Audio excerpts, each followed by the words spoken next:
Hey everyone, before I get started, I just want to remind you that if you like my content, hit that like button, subscribe to my channel, and then join the Militiaman and Crew Patreon community by clicking the link in the caption. Hey, good evening everybody. Militiaman and Crew here. Mrs. Ophelia has decided that she's going to hang with us tonight. Well, she'll probably be here for a minute, but she's been kind of needy, but summer months are good because it's warmer outside. And the kittens love it. Yeah, for the first article that I wanted to get with, but well, actually, how about we do it this way? Instead of just doing the first article, I was just jumping in. But look, one of the articles we're going to talk about tonight, and there's about 9 that I may touch on. I might not get them all, but it's okay. The UNDP, there's a payment set up, and they published that effectively in the Gazette. I think that's basically what they're calling is a fact sheet that they have. And that fact sheet, if I'm not mistaken, is they're referring to that 38-page document that we talked about a few days ago or a couple days ago from the CBI. Al-Alaq went to the Arab Union with the banks and et cetera. And then subsequently we see that they have a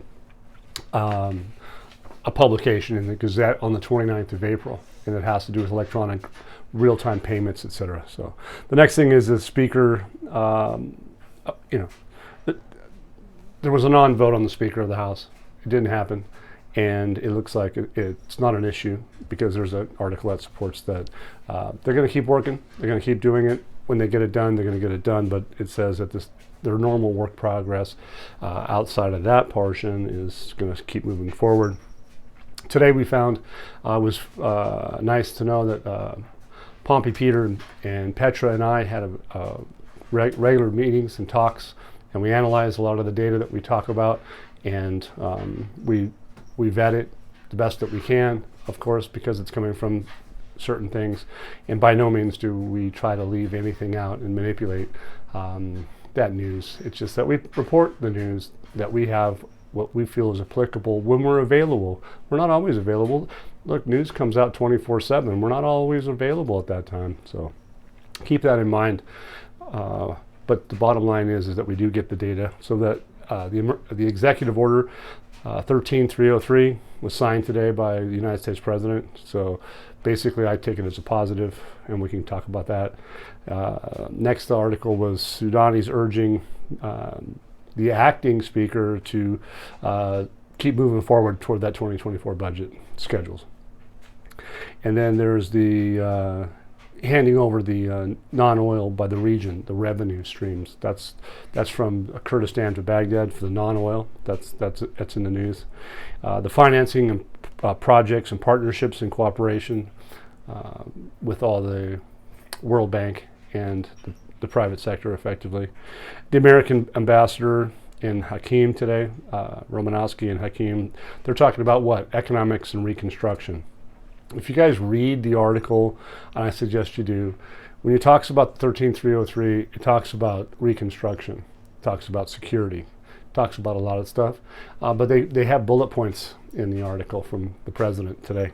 So keep in mind when they talk about that stuff, it's because those things are important, especially when it comes to security and stability for investors. So Al-Sudani chairs the Iraqi Fund for Development. Well, that Iraqi Fund for Development is going to be doing what? Developing the country. So that's in the news. And then lastly, I'll let you guys know that it's kind of a big thing, and we'll get to it at the end, if you will. The CBI, the second phase of reforms, they finished the first phase, and that implications is fascinating because we've all know that Al-Sudani has set the stage for over a year subsequently on events to come. And one of the things he said was, and Alaq had said in different tone, but Al-Sudani implies that the dinar is stronger than the dollar, and that's expected in the future. Major announcement from Saleh, forgot about that, but Al-Sudani did say that, stronger than the dollar. And Al-Alaq has said that the deletion of the zero project still exists. And so him coming leaving the CBI and then going to the AMF, Arab Monetary Fund, and then coming back to finish a project alongside the U.S. Treasury, the U.S. Federal Reserve Bank, Central Bank of Iraq, together to do what? Facilitate electronic payments, transfers with legitimacy. They published that in the Gazette. So those are the beginning, that's the beginning of where we're at. And so firstly, the United Nations Development Program, Saturday, this last weekend, approved the electronic payment services system. So the United Nations is on board with Al-Alaq and what they accomplished and what they published in their Gazette. So they got the law set up. They got it ready for everybody to understand that the real-time gross settlements and all the components that go with it. The fact sheet that they put out was good. It was timely. They did it on the same day of Al-Alaq's speech with the UN Arab League, Union of Banks, all of that. So that's something that people have to really take into consideration. It's not something that's simple. We're not making it up. We don't avoid the topics and try to adjust it to suit anyone's needs other than yours, because that's what we do for everybody. We try to help people, and we're going to stick to that. The integrity that we have is about you guys. Samson is a news hound, and she's amazingly effective. I thank her very much for what she does. And our crew members, we all take it seriously, and we don't take lightly to suggestions that we do take it lightly. So anyway, we're going to move to the next thing, is that the important achievements that they've made. They've officially approved and published in the Iraq fact sheet on April 29th. So that statement right there, it basically confirms that there has been pivotal progress in the financial sector in Iraq.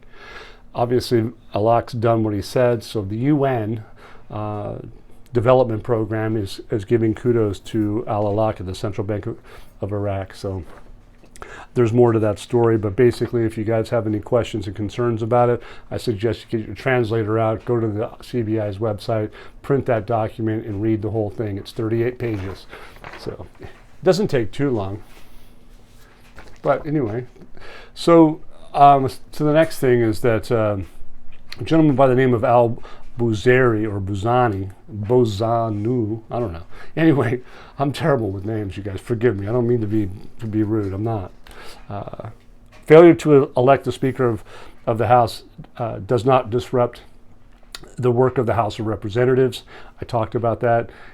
They go on to say that the failure to elect the Speaker of the House of Representatives does not affect or disrupt the work of Parliament as legislative and oversight work continues. They don't get into say when they're going to head back to that vote for the Speaker, but I'm assuming that it's still somewhere in their agenda. I don't know where, but it's somewhere. Anyway, it says, too, according to the decision of the federal court, the first deputy will manage the council and carry out the duties of the presidency of the parliament. So the federal court is the one that they're referring to that gives him the authority to do so. So that's what they say in print. It's noteworthy that the House of Representatives failed to resolve the issue of electing the Speaker of the House last Saturday. Okay. But next Wednesday, the House of Representatives will hold its regular session. And its agenda includes the following. That following doesn't mention the Speaker. So, on record, I'm not going to go through which ones because you guys can do that on your own.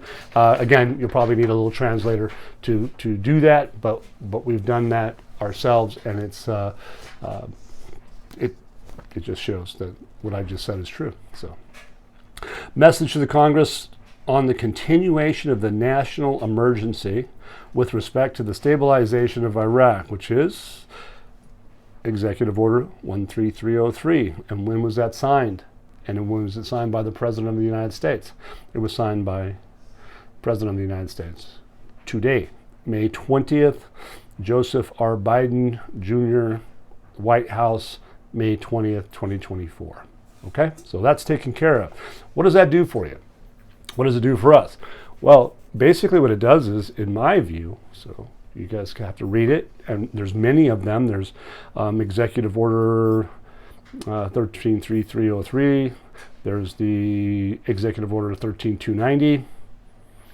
Executive Order 13,315, 13,350, 13,364, and 13,438, and 13,68.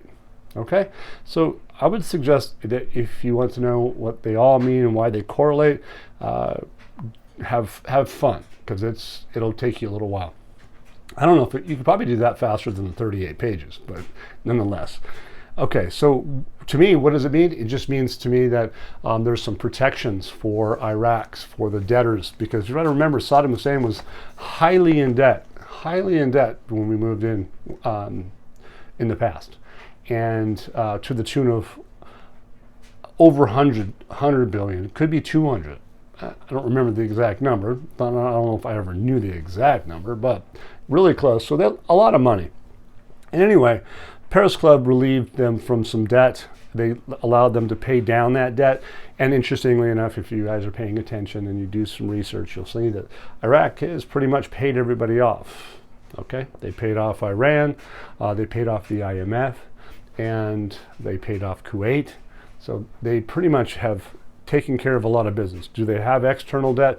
Yeah, because there's other reasons for it, but not to the extent that it's worrisome or cumbersome. But this protects them still. So for instance, if this is hypothetically say that Iraq does change the value of their currency, that all of a sudden, wow, you guys got all this wealth, we would still want to come after you. Okay, this right now protects them and also protects the interests of the United States of America. So read it and understand that they do talk about the obstacles to the orderly reconstruction of Iraq is one concern. The restoration and maintenance of peace and security in the country is a concern. The development of political issues is a concern. Administrative issues, economic institutions in Iraq continue to pose an unusual, extraordinary threat. So the banks that let's say those banks that they have sanctioned, right, that are trying to get back on track so they can do business with the dollar effectively, that probably fits in line with that. The economic institutions, to me that's banks, they pose an unusual, extraordinary threat to the national security and foreign policy of the United States. That's us. So if we own businesses in Iraq, oil companies to the north, to the south, General Electric, Honeywell, all those contractors, all those people in the United States, all the medical facilities, the pharmaceutical companies, all of that, they need protection. And today, if they're in and they've already set up contracts and they've outfronted money, they're going to be protected at least for another year. Will it subsequently keep going that way? Sure, it could. Does it have to? Not necessarily. But because if there's security and stability and they feel it's comfortable, but they're going to protect the interests of the United States, but they're also protecting the money, the oil money that are in accounts in the United States of America, of Iraq's money. And I think they enjoy that protection. I think they really do. Whether they say that publicly or not is one thing, but they do, because it's obvious, economically speaking, that those accounts protect hundreds or over $100 billion of oil money on a regular basis at almost any given time. And that's probably going to grow significantly because why? Because what did we talk about? We mentioned at the beginning is that there's going to be some talk about non-oil revenues. And that non-oil revenues today is in the news as well, is that, you know, at a point there has been say 95% of Iraq's revenue stream to pay for salaries, et cetera, et cetera, et cetera, et cetera, et cetera, was about 95% on oil. It's now reduced down to, they say today, 89%. So as we go forward, as these increases in the non-oil revenues, which is going to keep growing, the growth is going to be in the private sector. The non-oil revenue sector is going to be profound. And that's really positive, and that eventually will happen is probably that there won't be a need for the executive order to keep happening. And so that, to me, I'm really excited to know that they have signed it today. a couple of days early, actually. And I think if you go and do your own study, though, that if he hadn't signed it, that they would still have from the 22nd another 30-day window that he could sign it. And so it wouldn't be sky's the limit, jump off the cliff type stuff. It just wouldn't. So that's how I see it anyway. So we'll see what they do. The next article was Al-Sudani urges the deputy speaker, which is Mandelawi, to pass the 2024 budget. And they say it's called a salad method. I don't know what that means, but they must be like a mix. Because salads usually have lots of little bits and pieces that are inside it. So Shia Al-Sudani discussed on yesterday, about the financial schedules for 2024. He's going on during his meeting. There was an emphasis on the integration of work between authorities in the country and the importance of the House of Representatives supporting the executive work and the government programs and its priorities in a way that achieves the public benefit for the citizens. So again, they have not deterred or detracted from taking care of their citizens, and that's what is happening. So, but it basically is stating that for the year 2024, the House of Representatives, they should or it must approve the 2024 budget and approach the infrastructure projects. They need to develop the infrastructure of the country, and that's where their money is to be able to fund this. So Al-Sudani is hot and heavy. I think they've referred to the budget to the HOR, and now Sudani is putting his desire to have the budget schedules approved. He's pretty much focused in on that. He wants to get the projects going for the public benefit of the citizens. We all know that Al-Sudani has that on his mind. He's got a track record for over a year now. The investment side of the 2024 budget needs money to pay for projects. Absolutely. They haven't done that yet. If they were going to do it at 1310, why didn't they do it 2 months ago, 6 months ago, or 2 years ago? Why? Because they're not going to do that. It's just too expensive. They go on to say that, or my view is that he spoke of that he launched development road projects when? He did that on the 30th. When did the Gazette, that what they talked about is that the legal document, if you will, or the, I don't remember their exact term of it, the fact sheet, that was on the 29th. That was in the Gazette on the 29th. 38-page document talking about electronic payments, digital payments, RTGS, everything. All of that stuff is legal. Iraq has basically stated, as far as my view, I don't know if it's true or not, but I think what they've done based off that, they have relinquished, they have said that they were ready to comply or did comply with international standards. It says it, there's international standards involved in that paper. Right? So my thought is that if that's the case, that letter that Taif Sami and Al-Sudani sent to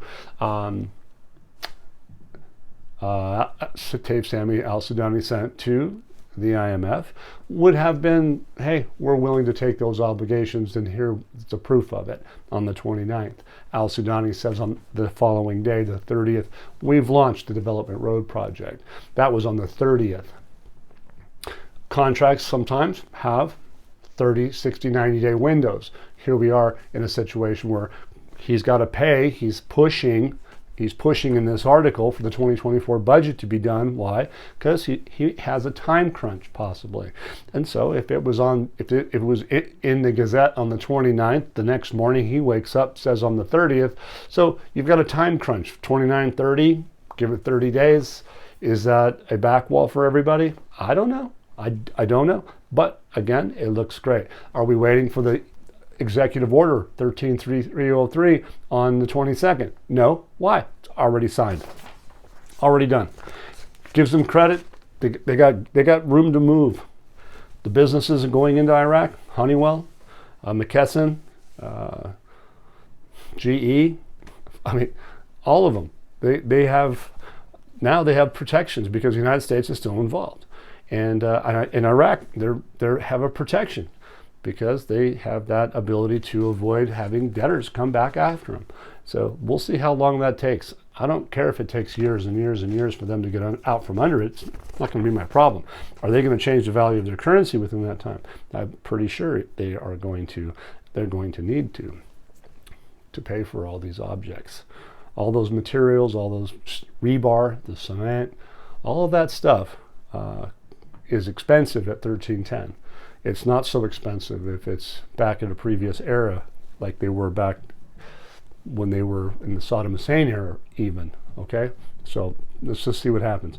The next one is the regional government hands over non-oil revenues to Baghdad and considers it a first step to solve financial problems. This is a really good thing. If you guys look at the pictures, it looks like al-Sudani and well, if it's not a stock photo, it looks like al-Sudani and Barzani are smiling, kind of smiling large, smirking. They're in good shape. They're in business. They're ready to go. And it says the Kurdistan regional government revealed that its council of ministers decided to hand over the non-oil revenues generated therein to the federal government. So there they have it, non-oil revenues to the treasury of the federal government. This is the first step on the path of resolving the financial problems. The regional government submitted all data lists, those are the ones that were to be audited, all that stuff, to the relevant federal ministries, noting that a letter was sent to the Ministry of Finance for the salaries of the Kurdistan region for the month of last April. It says basically the Trade Bank of Iraq team which involved this was coordinating it, and they initiated the issues of localizing the salaries, which the region has been working on in coordination with the Central Bank of Iraq, and it's because of that federal court's decision. So they worked this out. It looks like they're working together as a team. I'm fairly certain that the unified treasury account, when they do all this properly, the Kurdistan region pretty much knows that when they localize, that means that they're going to be all part of a system, electronic system that meets the needs of everybody on a fair and transparent platform. It says the region's minister, the Prime Minister, Musar Barzani, is serious about giving the problems in Baghdad and not elsewhere. So, I'm sorry, I said giving, I meant to say solving the problems in Baghdad. So that's what they have done. They have been working on solving, and that's what I see in this.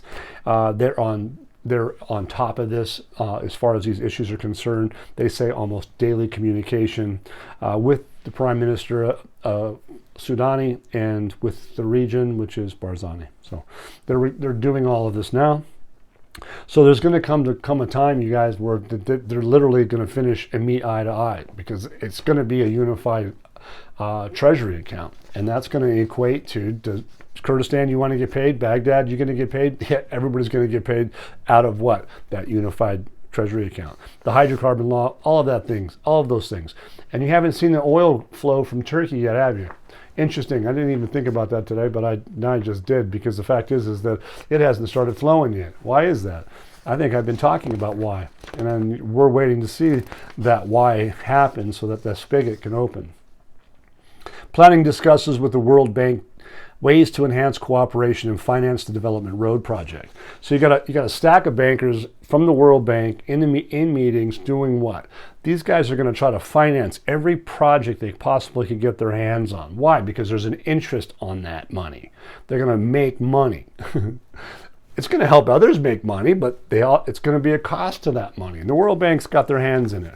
For crying out loud, the IFC, I think it is the IFC, and the World Bank bought a cement company, or bought into shares of a cement company, probably be more accurate to say. But they did. Why? Because they're going to use a lot of cement to build this place. I can't imagine that there's not companies that are here locally in the United States not willing to try to send iron ore to Iraq, because they don't have a whole heck of a lot, if they have any per se, that is worth it, because it's the quality. There's people here in Mexico, for instance, even they've got deposits of iron ore that are phenomenal, and they have the ability, and I know that to be a fact. I know of a company that shipped from Baja California, south of Ensenada, to China, and that wasn't too many years ago, and it was the first shipment ever. I know the man. So, look, there's a lot of money that's going to be made in Iraq, and it's all starting to come together. And when the World Bank is sitting at the table and they're working to finance projects, take a look at it. It doesn't smell of, oh, this is never going to happen, blah, blah, blah. We heard this 2 years ago. No, you didn't. No, you didn't. So, anyway, I have to tease because, you know what, I still get that on occasion. It says Mr. Hakim to the ambassador of the United States. Hakim and the ambassador, what are they talking about? Developing the relationship between the two countries, and for what? Economics and investment in reconstruction opportunities. Take a look at that one. I didn't post too much about it. I highlighted some things, but the results of the Prime Minister's visit to Washington and its impact on improving the atmosphere and giving positive messages about the Iraqi situation and state of stability at all levels was a focus. They talked about that. Hey, this is where we are. This is what's going on. It's stable. Everything looks good. Investing in the opportunities offered by Iraq in the field of reconstruction and development. That's the whole thing. That's achievements based off of al-Sudani. He's been the one that is taking charge all this time and has taken carte blanche. Matter of fact, when he went to the UN Assembly meeting back in September, if you remember, I talked about this, is that he was able to go there in good faith. And I think he's still riding on some of that good faith. But his actions show that he's a man of production and improving himself. And that is inclusive of his cabinet and his government at the moment. Obviously, there's infighting, and it looks terrible when it comes to that. We don't have a speaker. We don't have this. Hey, politics are politics. But aside, the man's been knocking it dead. I mean that obviously in a good way. Sudani chairs a meeting for the Iraq Fund for Development. So he's chaired a meeting, the third one. So this is a new committee for the directors of Iraq Fund for Development. Who was there? The Ministry of Finance, Planning, Construction, Municipalities, Public Works. Every single one of those things are part of what? Reconstructing infrastructure of a country. And so let that one sink in. It's they're talking about establishing a factory, manufacturing passenger buses. They're going into partnerships with specialized international companies. They're talking about making computers, tablets for schools, kids, all that stuff. They're talking about doing things for what? The citizens. It's for crying out loud. It's amazing. It's actually amazing. Does it take forever for us to get what we want? Well, it sure sounds like it. It feels like it, and we're all hurting. I understand that. Trust me on this one. Look at the real estate market in the United States. You got to think about all those people out there that in the mortgage brokers, for instance. Are they writing mortgages at 7.5% right now? I mean, when you're having medium house prices that are around the country over 500,000, how many people have the average Joe on the street can at a 15 to 25 bucks an hour afford a $500,000 house? Exactly, right? It's terrible. But on a right note, hey, these guys are still moving forward, and they're going to have some positive effects in the country of Iraq, and they're already showing it. They're growing, they're happy, they're sprawling, they're moving. The construction is going to be massive. So all of you that have expertise and you want to go work in some hot sun because it's coming to Iraq, there's probably going to be a lot of employment. And they're probably going to need a lot of professionals, especially in trades. The trades are going to be big, man. People that know how to do masonry, people that know how to do steel work, people know how to build bridges, all of those things. Engineers, everybody's going to be probably welcome if you're willing to make a change. So here, this is a bigger one. The central bank begins the second phase of its banking reform strategy. Samson brought that to me early this morning, and it took me a while to get to it, but we finally did, and I'm glad I did this afternoon, had enough time. Family is important, so everybody, you guys should take care of your family. Take care of 3 kiddies and a family. And it makes it tough to try to get every bit and piece of the puzzle put together, but I do believe when you see something, a good one, you got to take care of it, and we did. Central Bank announced that they will launch the national lending strategy on 5/25/24. Today's the 20th, so obviously they got something motivated. They're in motivation mode, which is a clear announcement of the beginning of the second phase of its banking reform strategy. So they're now going to do from the first phase, they're going to go to the second phase. This means that it has completed the first phase, of course. And by that, they're achieving tangible and important results in the field of regulating foreign trade financing, regularization of the global financial system through strict adherence in standards of international compliance. That is exactly what Iraq has done in that 38-page document. They've got their banking system to the point where they are meeting international standards. And this is where this article comes in, and it comes from the central bank, begins the second phase. It says they're also building solid international banking relationships with international banks and correspondent banks, which we already know that they've done that. They've set up accounts with correspondent banks. It's not new, but that's part of this. Introducing the local currencies of other countries. We knew about that. Obviously, it's been a few months for that. In which there is significant trade exchange, of course, in cash, dealing with their local currencies in addition to dealing in the US dollar. So they are acknowledging the fact that they have done all these things. They're still using the dollar. They're still using local currencies in the region, and they're using other foreign exchange currencies. So it's all good. That's amazing. As well as activating and strengthening its procedures for transitioning from a cash economy to a digital economy, and cooperating with the government in expanding the use of electronic payment tools like RTGS, et cetera, and spreading the culture of transition to a cashless society. Not no cash, just less.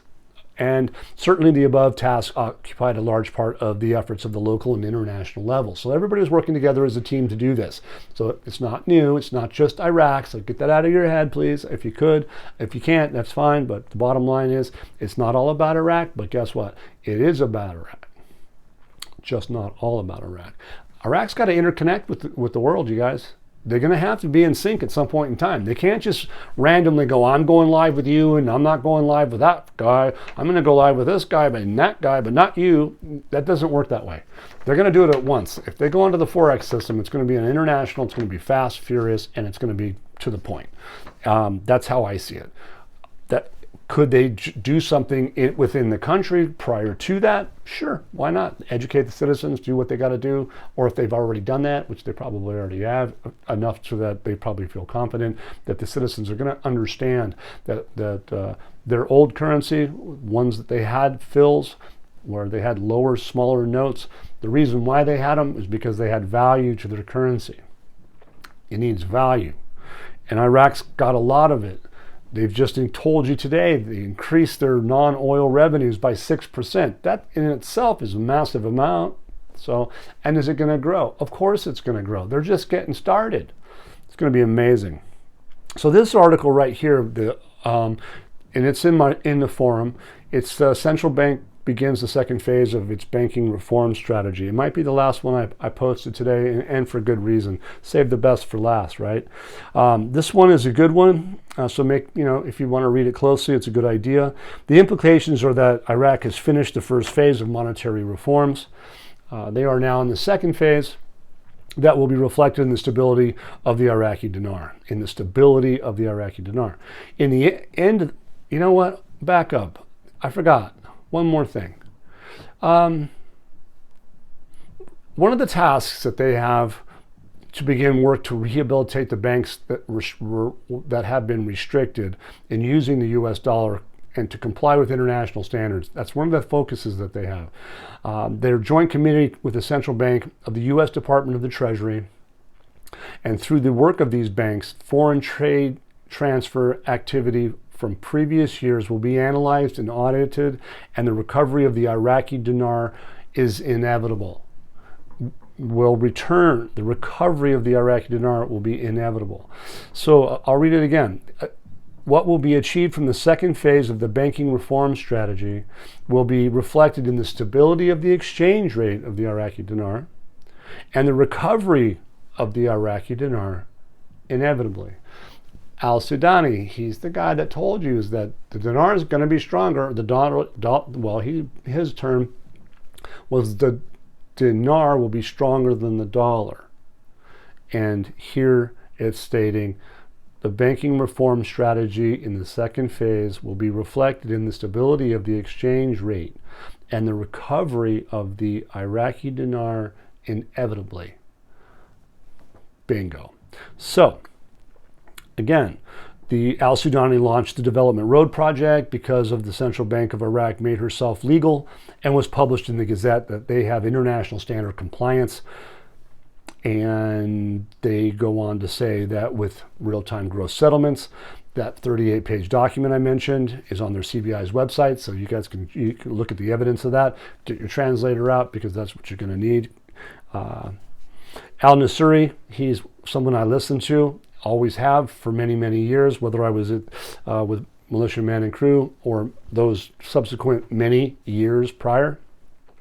It says Al Nasuri to talk with power like this. This is my words. Is that in time they've completed the first phase of these reforms, and now into the second phase will inevitably bring stability and the recovery of the dinar. And so this is an amazing piece of information, and why is because we all know that Al-Balak, he wasn't lying when he said he was going to delete the Zeros project. He wasn't. It still exists. He wasn't lying, and nor was Nasuri, or nor was Saleh when they talked about a major announcement to come. He didn't say it hasn't happened yet, but he's probably getting ready to. We all know that there's some things happening that obviously are beyond our pay grade, that are almost available and ready to go. So keep your eyes peeled, but this article right here, inevitably, the exchange rate is going to be in recovery. And to me, that means that they're going to go back to that previous era. That would be a recovery. Going from 1460 to 1310, or from 1310 to 1182, that's not a recovery. Okay, so I think we all know what they mean by that. That second phase is that we're at that juncture now where they're going to try to pay for those projects. And again, they're going to need the money. And if they have the true value, their real effective exchange rate is going to be far cheaper. And again, thank you so much for being with me today. I want to thank the crew, everyone, Petra, Pompey Peter, we have Gigi, Greg's in the background, Samson, of course, she's a rock star.